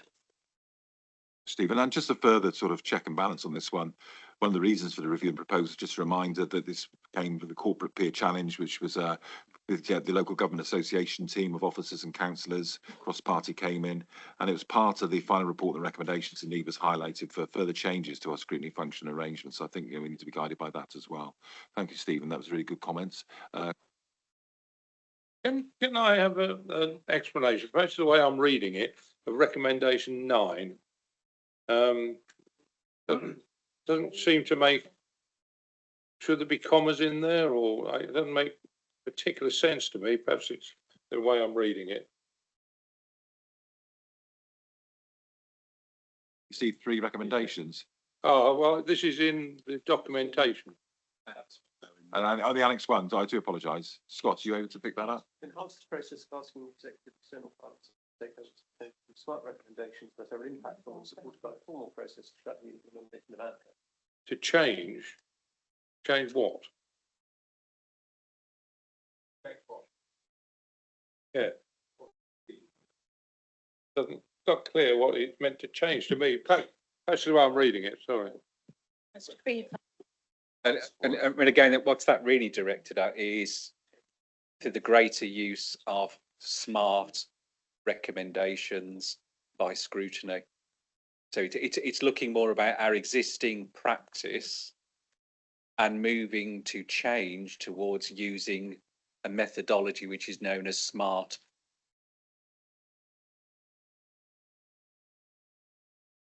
Discussion, you've got another point that we should make. Yes, I do regarding recommendation 9. I think some of the issue is possibly that we've maybe written in a way that's more jargonistic rather than plain English.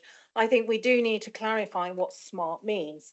Just because we know it, it doesn't mean the rest of the world do, but SMART is specific, measurable, achievable, realistic and time bound.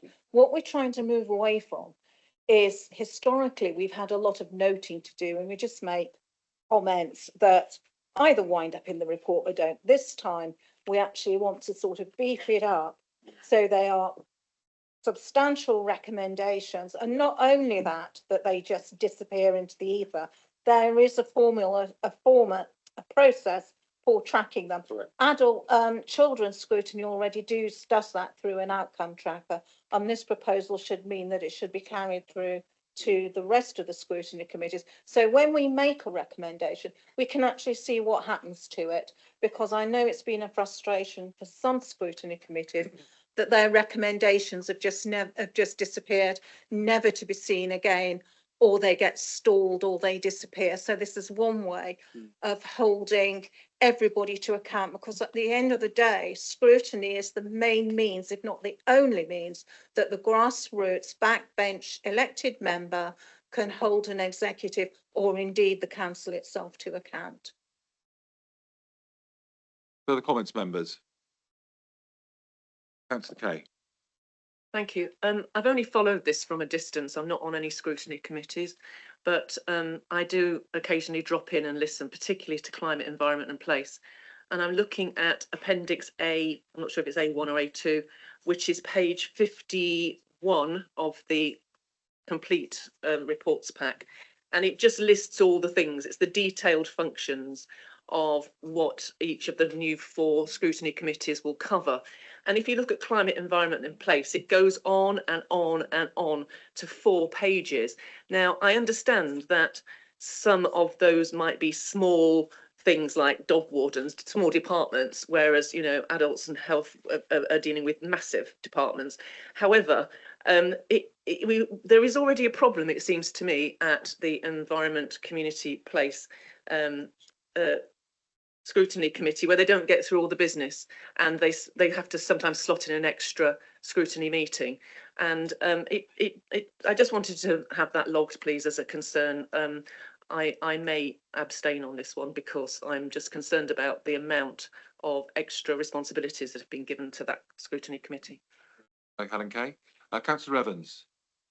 Thank you very much, Chair. I just wondered if I might, just to come back on Councillor Osborne's statement just now, I'm just trying to think back over the last 3 years that I've chaired executive, and I can only think of one occasion when I didn't take a contribution from a backbench member at an executive meeting, and that was because we were so far behind time. We couldn't do that. And I do make absolutely the point that all 110 members of this council can contribute to the executive, and I will stand by that record. I am sorry that you indicated otherwise, Sue. But it is really important that we do that, and always we look carefully when there are scrutiny recommendations, and most notably recently with the SEND deficit plan, we took on board a number of those recommendations when it came to scrutiny. If anything, it's the lack of recommendations that come from scrutiny that concern me, and I think that is reflected in the reports that have been made. It was quite interesting actually, because I would think about an experience that I had under when I was a member of the previous Somerset County Council, where on more than one occasion, a previous leader who was chairing the executive flatly refused in the public meeting of the executive to take contributions from me and questions because I'd not give a formal written notice beforehand. It was extremely frustrating, awkward, and slightly embarrassing actually. But I had to chuckle to myself when I heard that, because I know certainly under your leadership, Bill, it's extremely transparent and open. Councillor Osborne. Yes, yes, I do, because I think I was named in dispatches, so I think I have that right. I was not intending to offend Councillor Reevens. What I was referring to was by the time something gets to executive, it's gone through the process. So you're almost too late at that point, because it's highly unlikely that executive is going to reject its own recommendations. What scrutiny gives that grassroots member is a chance to perhaps get into an issue in far more detail and at an earlier stage. So they actually do have some influence at that point. They can contribute to the recommendations. They can even sit on the scrutiny committees, read the papers, and actually actively contribute. I have sat in on some scrutiny committees where some members have said very little or nothing, but I'm sure they've got opinions. But it gives people the chance to go along. It's up whether people take that opportunity or not is another matter entirely. Horses and water come to mind with that one. But that's what scrutiny is there for. It's actually probably the engine that drives the council. And it should be where the ideas and the proposals come. It should be where we have that early opportunity to comment constructively, and I believe we do that. I think most of the scrutiny committees I've sat on, that's precisely what we've done. When we've done task and finishes from South Somerset to here, we actually work very well collectively, and I think we're capable, if we do that, of achieving some really great things together. So I'm slightly disappointed that Bill took my comment in the wrong way. It was not intended like that at all. It was to stress that scrutiny is where you can get involved at a very early stage. And this is what we're trying to embed via these recommendations. So as you were named, did you want to come back? No, I'm now satisfied that now that Councillor Osborne has clarified her comments that it wasn't a comment on the administration. It is very important to us that we have these recommendations from scrutiny. It is very important that members, if they're not on scrutiny committees, feel that they can contribute towards executive discussion. And you know, it is absolutely vital as part of this process. And it's where I do share Councillor Kaye's nervousness about the very long list that is under one of these scrutiny committees. I think it's a case of we'll have to look at it and see whether it, that agenda is overly packed in future. But I do acknowledge the recommendations of the working group. About Philip and Councillor Pugsley. Thank you very much, Chair. So I chaired the first iteration of a review of scrutiny for Somerset Council, and I don't take any offence that you're trying to redo all that work. It was it was always the case that it was going to have to evolve and change and improve. And in fact, what we were looking to do at that point was come up with a structure of committees we could work with. And it was always acknowledged that there would be work needed to do around the culture and the process of scrutiny afterwards. But we had vesting day to cope with, and we had to actually have a constitution that worked for them. I welcome pretty much all of these proposals, and I think at their heart, what they're about is making scrutiny work better and be more effective. I really welcome, proposals, for example, that the annual report of Scrutiny Committee is going to highlight the impact and difference made by scrutiny committees. Recommendation 9, which has been touched upon, of actually, setting out exactly what they want to see change and then tracking what's actually been done, so we can actually see whether scrutiny is or isn't making a difference. It's very easy to measure your activity in terms of how many meetings you hold, but actually I think we need to be looking much more through a lens of like, how have we made a difference and why did I spend my time in those meetings rather than with my kids? So I do very much welcome it. I also note that there are proposals to increase the resourcing for scrutiny. I think that's incredibly welcome as well. That was also, incidentally, one of the recommendations we did put in that original review back in 2022.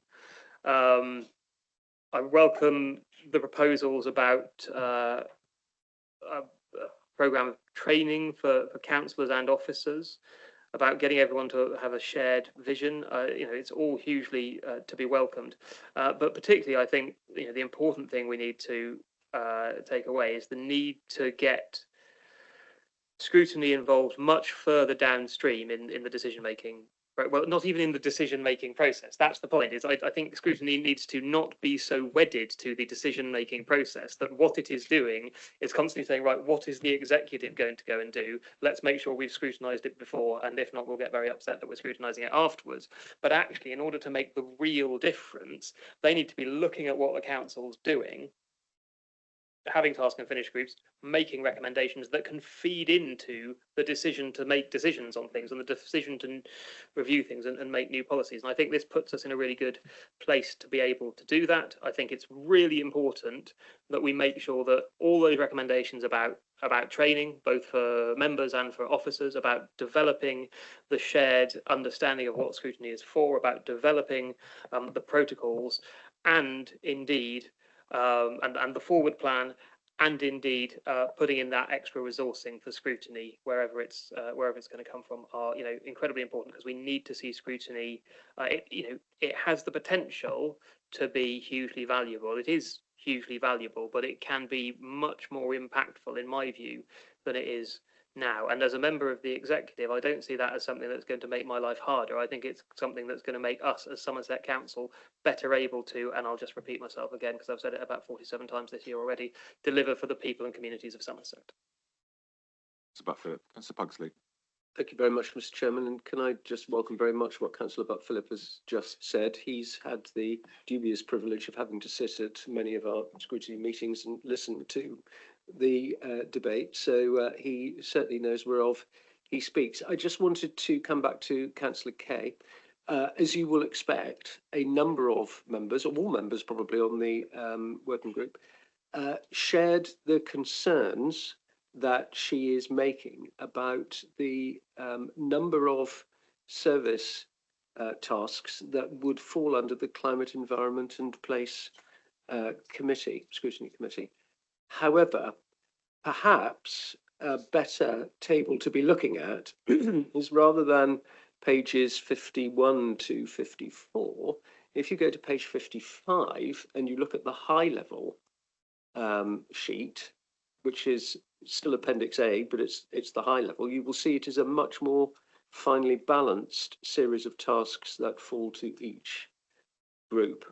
And I think that is the one that really you have to focus on, rather than what is above it, which just goes down to the sort of nitty gritty of what the scrutiny committees could look at if they were going to drill down into the fine detail of every single service area of the authority. I would, however, add that because of the concern that we've had to make sure that this actually is going to be manageable, there is a review process built in. And it is very important that we don't just say, right, we've done it, we've parked it, we're not going to look at it again. It is we've done it. We've put forward our best view of what the arrangements should be, but it needs to be a living process, and we need to revisit this to make sure that it is doing what we wanted it to do. And if it is not, and this is one of the areas where it might in the course of time be proved that it is not, then we have to rebalance it. So making sure that we keep it under review is going to be very important and is a key part of the process. Thank you, Chair. A little bit like Councillor Kay, I don't sit on any scrutiny committees at the moment, so I'd like to thank those that do in contributing to this. I'm more than happy to be steered by those that sit on it, so I think I'm quite happy to accept this, but I would note that this is no decision for us to make today, I don't believe. It's just to note. So thank you for the work you've done. We know this is going to be a very thoroughly debated and discussed at full council. I think it's already coming off the agenda for the next one in a couple of weeks' time. Any further comments before we move to the recommendations?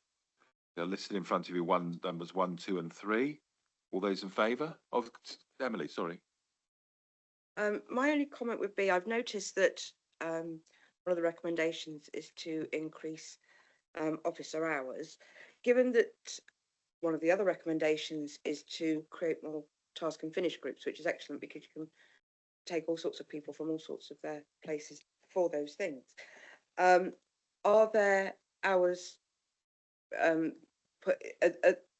there going to be enough officers to enable those task and finish group oversights as well? Because I know that we lost quite a few members of the Democratic team in the reorganisation, and that has posed challenges, and I'm not sure that the proposal for the increase of one FTE, nearly one FTE, maybe even half FTE, would be sufficient to do that. So can I ask what Scott's thoughts are, him knowing the ins and outs of how it works? Thanks. Emily. Thank you, Councillor. Again, I think just for the committee's wider benefit, many members will appreciate that democratic and governance services are no different to any of our other valuable services, particularly in terms of having to prioritise its available capacity. So what that is really talking about is democratic and governance services cover a range of functions, from school appeals hearings through to decision making, through to scrutiny, through to the civic office and member support and development. So this will be about how we prioritise within all of those functions to ensure that we can do our best to provide that level of support towards scrutiny. But there is a finite level of support, clearly, because we are operating within a budget set and agreed by full council. And just to add to Officer Waldridge's point, part of the clear conclusion of the working group was actually members needed to be doing more work themselves, to be frank. So it wouldn't be just let's have a task and finish group, and by the way, officer, would you mind going away and doing all the work for us, so that we can sit there and gently nod our heads at the conclusion of it. It is actually that you as members have a task, and you as members will have to do quite a lot of the heavy lifting for this. So you won't be just relying on officers to do it. They will be there to support, but not to do all the work. Can I just clarify? So what we're voting on, I didn't realise we were going to vote at all, but all we're voting on is that we're just noting it. Right. Go for a thorough discussion of full Yeah. council where any decisions will be made. Okay.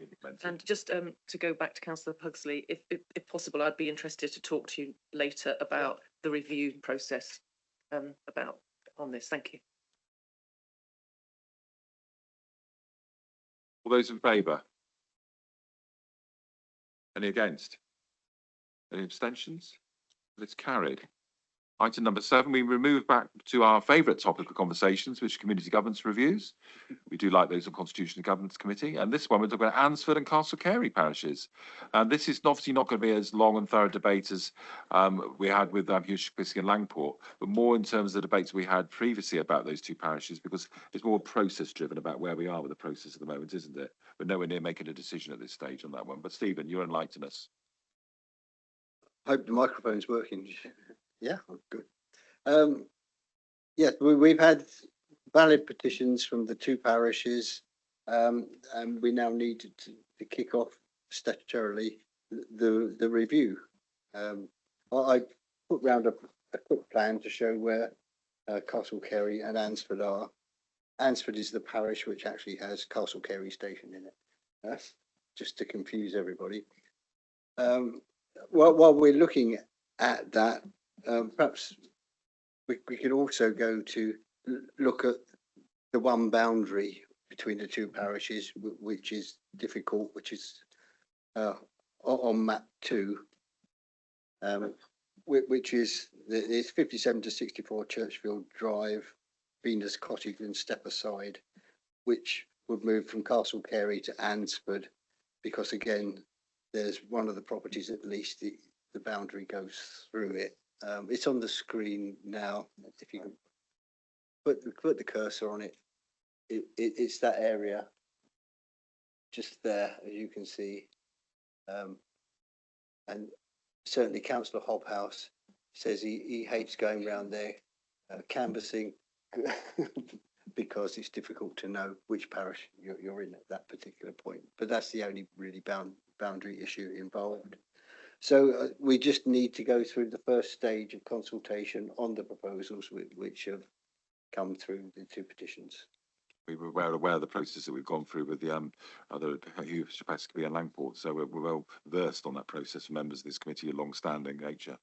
Any comments on this? We move to the recommendation to move to the next part of the process. Let's move to the vote then. We consider a report and approve the terms of reference to the Community Governance Review for Ansford and Castle Carey. All those in favour? Carried unanimously. The next item on the agenda, and thank you very patient waiting, Eve, and Kerry waiting so patiently, the senior elections officers, to introduce the report, including the agenda pack, which is strategy for modern, secure elections. And I think this is really important, actually, really, because I think Somerset has, with any potential changes for national and secure elections and modern elections, Somerset has often always been a trailblazer. As I said at the agenda setting meeting, Somerset was the very first place in this country in a national election where 18-year-olds voted in the Bridgewater by-election in March 1970. The famous picture of the first 18-year-old in the United Kingdom to be able to vote in an election. And of course, with much more recent times, Somerset was the very first place in a national election where people had to produce a photo ID to vote as well in a national election, the Somerton and Frome by-election as well. So we are well versed in being a trailblazer and trialling out new electoral legislation. So without that, I'll pass on to Eve and Kerry. Thank you. Thank you, Chair. Can everyone hear okay? No? Move closer. Brilliant, thank you. I'm Kerry King and this is my colleague Eve Murphy. We've both been newly appointed as Senior Elections Officers in the Electoral Services team, and we're here today to brief you on the policy paper which was published in mid-July by Central Government. So the strategy aims to simplify and promote democracy in the UK. It includes significant changes to the electoral franchise, registration process, political finance framework, campaigning rules and voting processes. It also aims to address harassment, abuse and intimidation, thereby securing UK elections, building public trust and encouraging greater public participation. There are many changes that are being reviewed today, and we will talk you through the main points that affect you and your residents, which include voting at 16, automated registration, improving voter ID, changes to delivering the election, tackling harassment and intimidation, and strengthening the rules around political donations. Legislation will be introduced to lower the voting age to 16 for all UK elections. This will give everyone from 16 the same rights once registered as any other voter.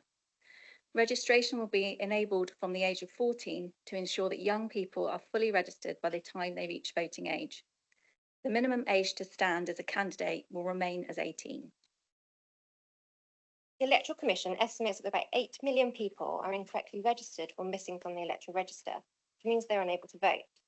Due to this, the government is looking to create an automated voter registration scheme over the coming years.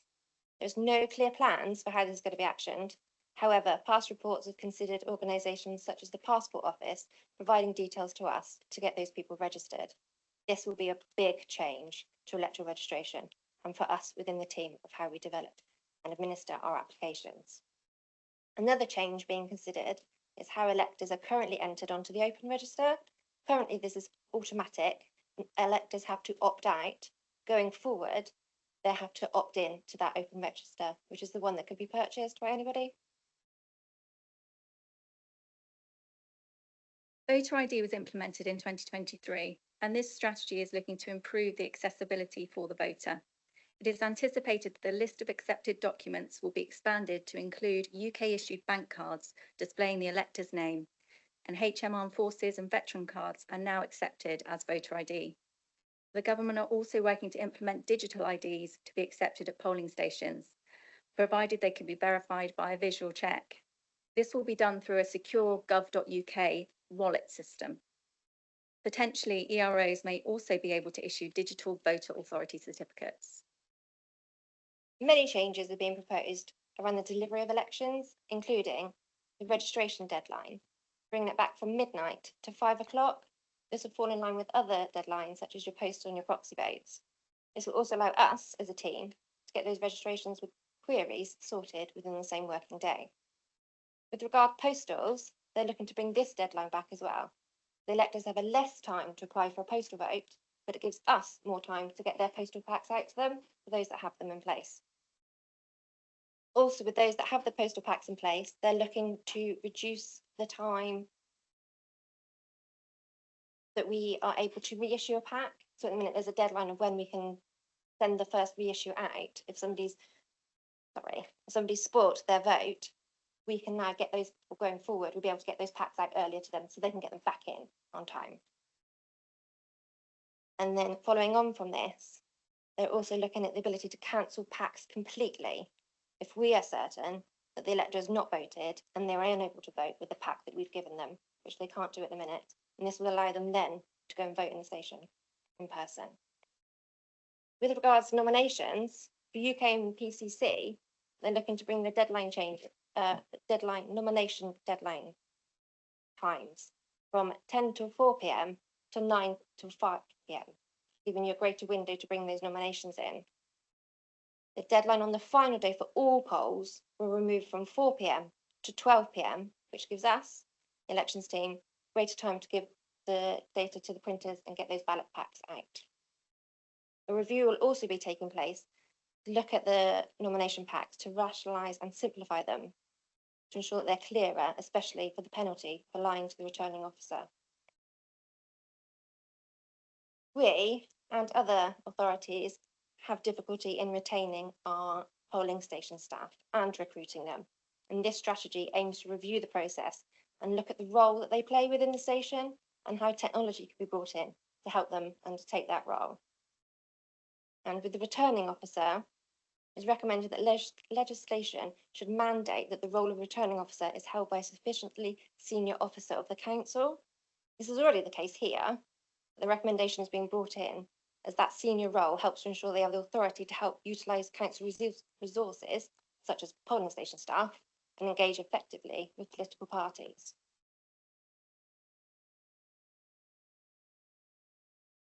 And then finally, due to all the changes above, we need to speak with our print and supply chains to ensure that they're on board and they are reviewed to ensure that there are robust systems in place. So the government proposes to make changes to electoral law as part of the wider programme of work on harassment and intimidation. It's been recognised that participation must be safer and should feel safer for everyone, and therefore measures will be introduced both within legislation and in delivery of safeguards and protections. These include extending the disqualification order to also include offences against electoral staff, removing the requirements for candidates' addresses to be published in the notice of election agents, measures requiring candidates to provide identification and sign a declaration along with their nomination, making clear the thresholds for police intervention, including the no tolerance rule for intimidation and harassment, and campaigners being accountable for their conduct. It also includes the Speaker's Conference recommendation to establish a code of conduct for campaigning. In support of anonymous electors,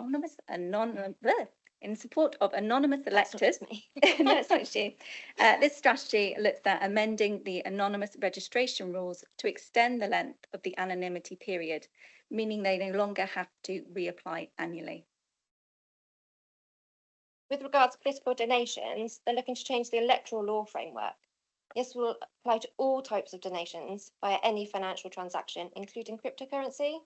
The goal is to encourage a know your donor culture, helping both organisations and individuals to protect themselves from foreign interference and making it harder for anyone to subvert the rules and interfere in our democratic process.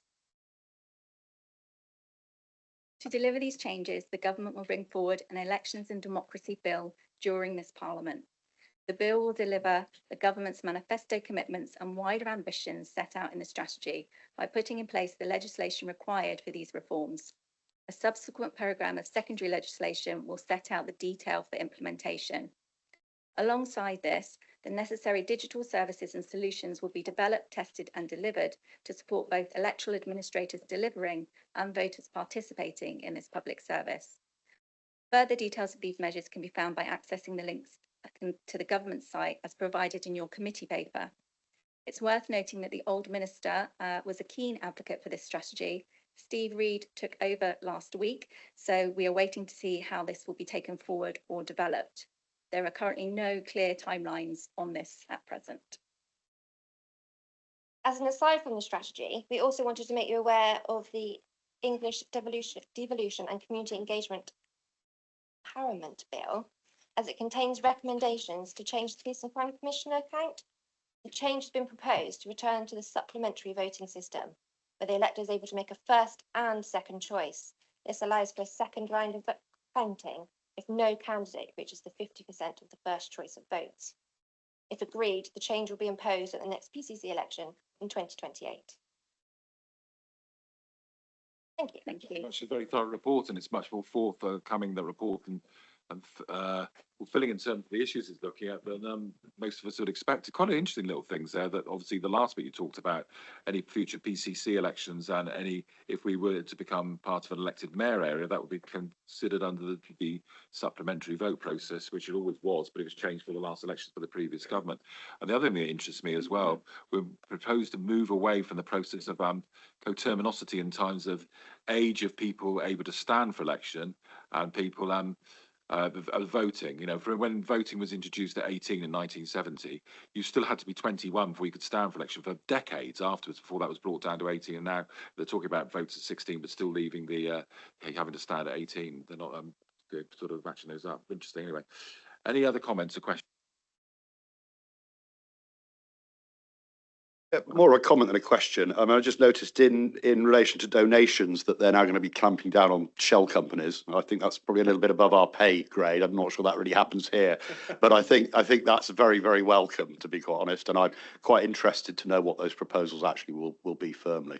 Thank you. On the postal votes, you say that the councils are going to give them longer time. And the voters are going to given less time to send them back. Was that basically what you said? The application process at the minute is going from, let me just double check before I spoke. Oh, right. Yes, I misunderstood. and it doesn't give us time, to get those ballot papers out, so people query where their postal packs are. So it's giving us greater time to get those packs out to the people that want them. I fully understand. Thank you. Sorry. Thank you. The postal service is not as robust as it once was in this country, and we all have heard reports where people have applied quite late for a postal vote, and some have got them, but occasionally you hear reports about, well, I applied in time, I didn't get my pack until day or two after the election, which is no fault of ours, but if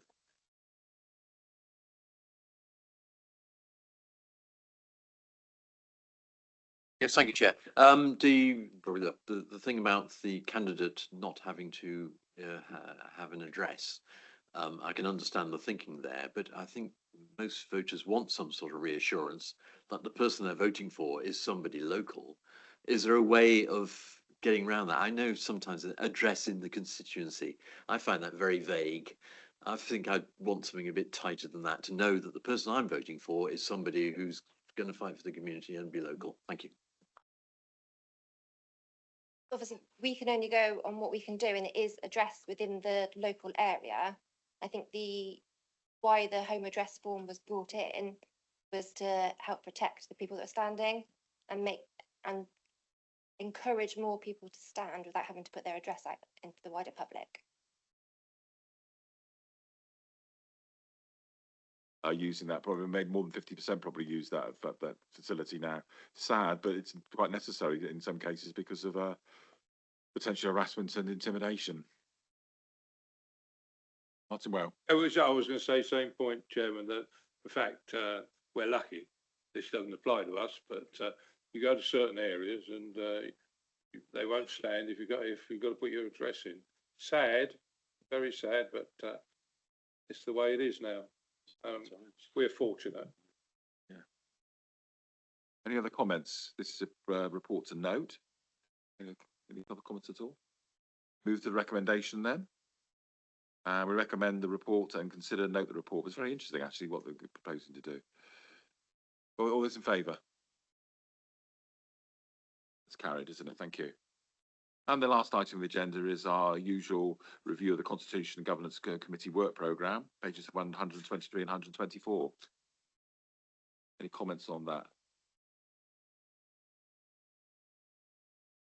Sue, yes. I do have a comment on this. I note that in December we have a planning terms of reference report recommendations coming to us, and that's going to be led by Claire and by Alison Blom-Cooper. I seem to remember we actually had a members, you'll remember as well, Helen, a members task and finish set up to deal with this. And at its first meeting, which I wasn't at, because I think I had that down as a save the date, it was decided to more or less put it on ice because of the pending planning and infrastructure bill coming through. I'd be rather disappointed if you are looking to bring a report in December that the previous member working group wasn't reconstituted to feed in to the terms of reference report. It would be disappointing if it was just purely an officer report with no member input when we did have a committee set up to deal with it. Scott, what's coming on? Again, just to give reassurance to the whole of the committee. I mean, I think Councillor Osborne's already very ably summarised that working group effectively put on ice its work pending that bill actually coming into force. But should it and when it comes into force, that working group will be reconstituted to specifically look at proposals ahead of anything coming to this committee. So just that reassurance that that will happen and members will play a part in that review before anything comes here. So just for clarification then, what is the report that is going to be coming from Alison and Claire? Because that clearly says planning terms of reference report recommendations. And if the group hasn't been reconvened, then how can it make recommendations? Again, just well, for pure clarity, I would be highly dubious about that report coming forward to the December meeting of this committee, and perhaps more realistic that it comes forward to the February 26th, thinking of the timelines around that legislation. But the key point I suppose I'm trying to make here is no report on the planning terms of reference will come to this committee without that working group being reconstituted. So there will not be officer recommendations coming straight to this committee. There will be that terms of reference. But I suspect, knowing the timeline for that bill and legislation, it will not be at the December meeting. It is more likely to be February 26. Helen Kay. Yeah, can I just also ask Scott, what's the probability of that timeline for that bill being actually adhered to? I'm just wondering if it's going to be put off until like summer next year or something, you know. We don't, is that a bit like? Again, you'll forgive me, but that's probably something for the government to respond to rather than I, certainly from my knowledge.